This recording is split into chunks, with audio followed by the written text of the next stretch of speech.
জি, আজকে বিকালে 4:10 আমার আব্বা ব্যারিস্টার আব্দুর রাজ্জাক ইন্তেকাল করেছেন। ইন্না লিল্লাহি ওয়া ইন্না ইলাইহি রাজিউন। আপনারা সবাই ওনার জন্য দোয়া করবেন। ইনশাল্লাহ আজকে রাতে বাদেশাহ তাকওয়া মসজিদে ওনার জানাজা হবে এবং আগামীকাল সকালবেলাও জানাজা হবে ইনশাল্লাহ। কোথায় হবে এটা এখন আমরা ফাইনালাইজ করিনি, সিদ্ধান্ত নেওয়ার পরে জানানো হবে ইনশাল্লাহ। আসসালামু আলাইকুম।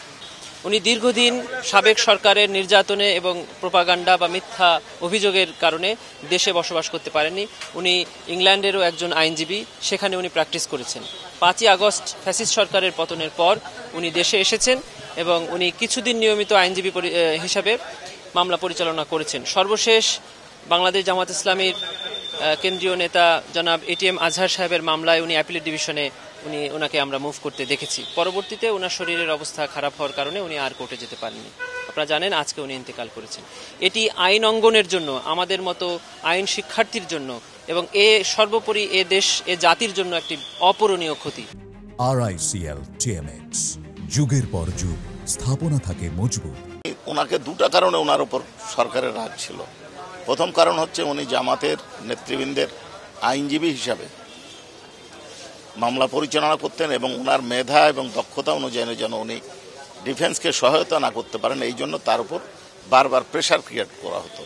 উনি এই প্রেশার সহ্য করেও যতক্ষণ মামলা পরিচালনা করা যখন হতে বিরত হননি, তখন ওনাকে মামলা পরিচালনা থেকে বিরত রাখার জন্য ওনার বিরুদ্ধে একটা মিথ্যা মামলা দায়ের করা হয়েছিল।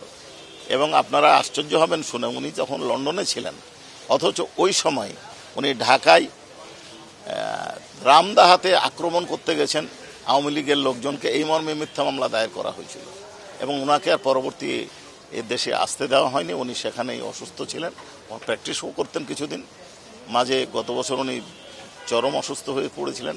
আল্লাহর রহমতে উনি আবার সুস্থ হয়ে ওখানেও কিছুদিন প্র্যাকটিস করার পর আমাদের দেশে এসেছিলেন এবং তারপরে উনি মামলা পরিচালনা করছিলেন। ওনার আকাঙ্ক্ষা ছিল উনি এটিএম আজহার সাহেবের মামলাটা পরিচালনা করবেন, শেষ করবেন, কিন্তু ওনার হায়াত ছিল না। মহান আল্লাহ তাকে নিয়ে গেছেন। আমরা তার জন্য আবারও মহান আল্লাহর দরবারে প্রার্থনা করব, আল্লাহ যেন তাকে জান্নাতুল ফেরদৌসে দাখিল করেন।